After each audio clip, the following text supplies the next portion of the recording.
Deputy Speaker, I want to agree with two things that the Shadow Secretary of State said in her speech.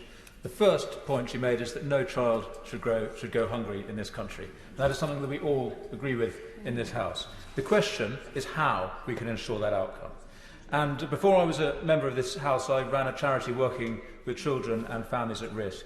And did a lot of work with schools. And I recognise there is an important role for schools to facilitate social support for children and families. They can play an important role as a hub in the local community, as a member opposite said. But it is not appropriate to make them a provider of welfare themselves. And as we've heard from the Shadow Secretary of State, there is a possibility of the proposal becoming a permanent one. That is not an appropriate use of what schools are for.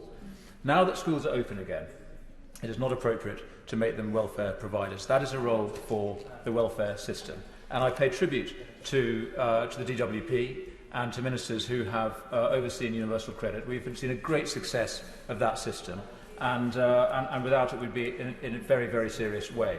So that is the appropriate mechanism for delivering welfare to families. More can be done, and of course more is being done by the government. We've seen the £20 a week uplift in universal credit, which will of course run through half-term, through Christmas and into next year. There's free school meals are available for families with no recourse to public funds. And of course there's been extra money made available for local authorities to provide welfare to families, £500,000 for my local authority in Wiltshire, which is very welcome.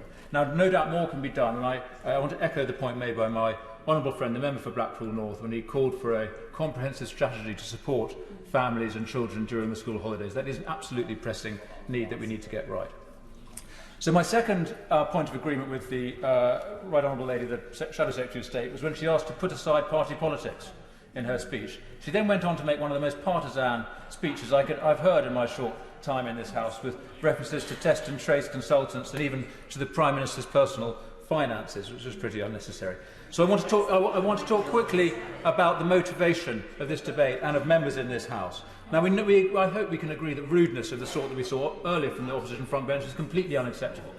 I don't think that robust language is unacceptable, and it's quite appropriate to use robust language. We shouldn't bleed these debates of any emotion, and I think it's completely acceptable and understandable if members opposite want to attack the government on its competence.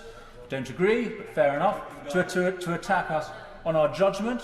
Obviously mistakes get made, understandable, but to attack us on our motivation and our morality, as we repeatedly hear from members opposite, is completely unacceptable, because it demeans this House, it demeans the quality of the debate, and it does not serve the people of this country. So I would ask them to desist from that, to keep the debate on policy and to stop this trolling that they're engaged in at the moment. Thank you.